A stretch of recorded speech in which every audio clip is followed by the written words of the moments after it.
Bruce, last year you and a few other people of South Broom picked up, let's call it irregularities, concerning a contract and employees cleaning the beaches. Just take us through the process.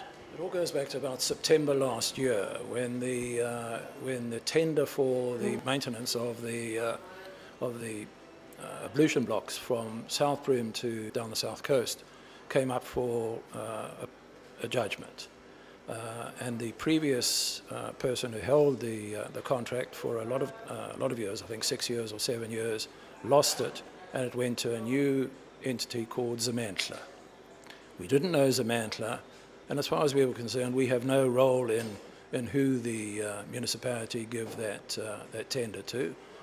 We felt as long as they did it properly, that was our only involvement in it. But shortly after that, we were hearing from the staff that they had taken over, that they either hadn't been paid or were being paid late. And then we had a couple of instances where one of those staff were actually fired for no rhyme or reason. And when I investigated that, it was because he had been asking for his wages. He hadn't been paid. It was the 14th of the month, and he hadn't been paid. And so we then started to examine the whole of it. We did an investigation right up and down the coast, etc., and found the same level of unhappiness was amongst all the staff. They were either being paid late, they were not getting any pay slips, so they didn't know what they were being paid and why they were being paid. Their wages had been reduced significantly from what they originally were under the previous contract holder. So that's where we bought into it. Okay, but then the process from there on, did you go to CCMA or one of those organisations? No, not immediately. Various letters, emails, extensive emails were addressed to the municipal manager, eventually to the Madam Mayor. The right noises seemed to be coming back from the municipality. They would investigate it. If there was anything wrong, they would take action, but nothing happened. And then there seemed to be a significant loss of interest in it at one stage by the municipal manager. He was making all the right noises up to a point, and then suddenly he went cold. And he started to pass, if any queries came in, he passed those to his heads of departments or his staff. He seemed to have isolated himself from dealing with the problem himself. In simple ways, it might have seemed too menial for him, too low on the problem list. Okay. And how did you kickstart it from there? Well, I helped one of the staff who'd been fired. I took him to the CCMA, and it was a lengthy period, but he had no capacity to do anything. He didn't have a fax, he didn't have an email system, so I took it I did all the documentation for him. We got an appointment with the CCMA. Zamantla didn't pitch for the first hearing at the CCMA, so CCMA postponed it, and then we found a way of getting to Zamantla and making sure that they pitched up to the next meeting. And at that meeting, Musa, who is the person concerned, she said he had deserted the job. We know that he didn't desert the job. He said she fired him.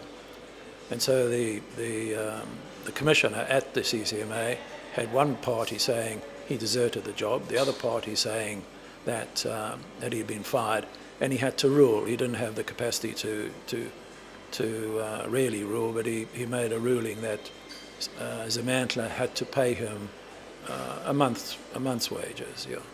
And then you also, if I understand correctly, you guys gave some more information to the CCMA concerning the broader. The CCMA is quite restricted in what they will do and how they will handle anything. So we have. How did they get hold of or how did they get to know of the underpaying of salaries? It's not the CCMA. The CCMA will only handle a complaint taken to about deviation from employment regulations, effectively. So, the worst one is if you fire a person. I think that's probably one of the worst ones. But if you alter a person's job specifications or what they do, their hours of work, for example, you can take that to the CCMA, and the CCMA will think. Now, many people have had all these things happen but they haven't been taken to the CCMA yet. We just have one further member of staff that's been fired. Also, no rules, no hearing, no nothing, just fired out of hand. And that hearing comes up on the 5th of May. And we presume, we're pretty confident that the CCMA will rule in favour of her again. So then there'll be 2 strikes against Zamantla at CCMA.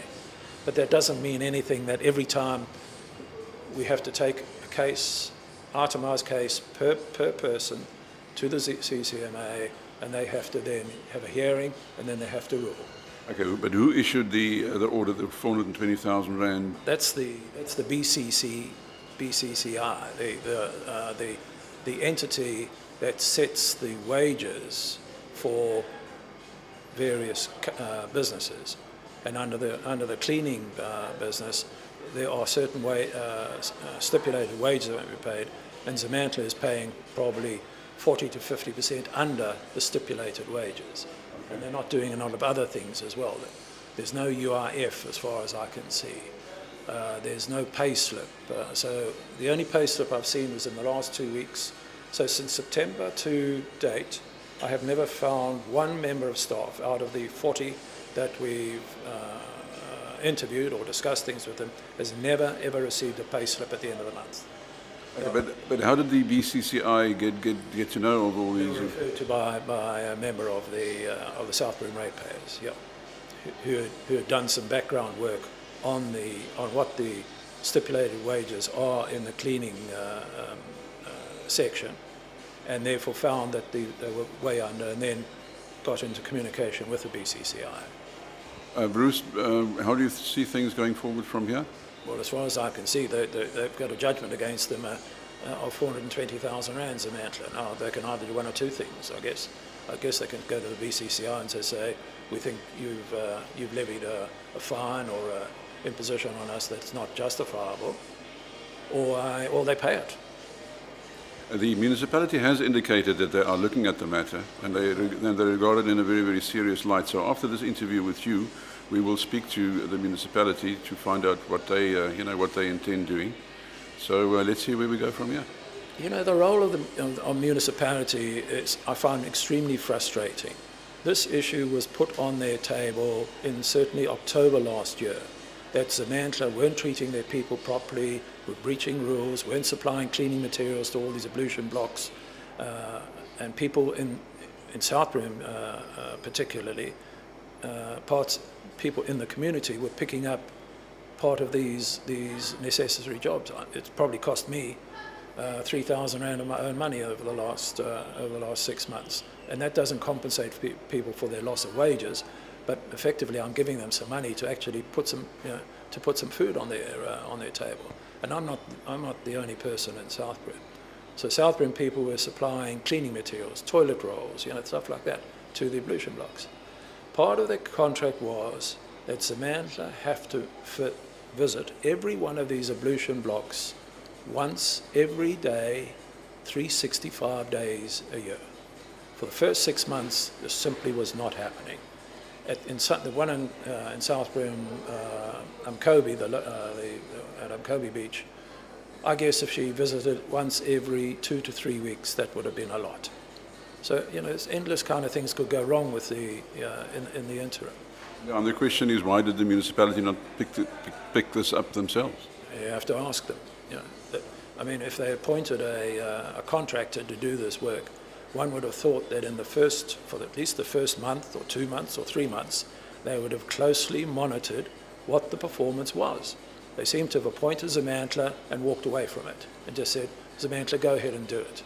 Zamantla had no business experience, as far as I can gather, so had no understanding what the regulations, the laws are with regard to running a business, had absolutely no knowledge. And the rumor, you must have heard it yourself, is that that this contract was given to a friend of a friend of a friend. Yes. And maybe that's part of the problem. That could well be part of the problem. No. You haven't heard anything like that? I've heard it, but I can't. You can't say it yet. I can't prove it. Thank you very much. Pleasure.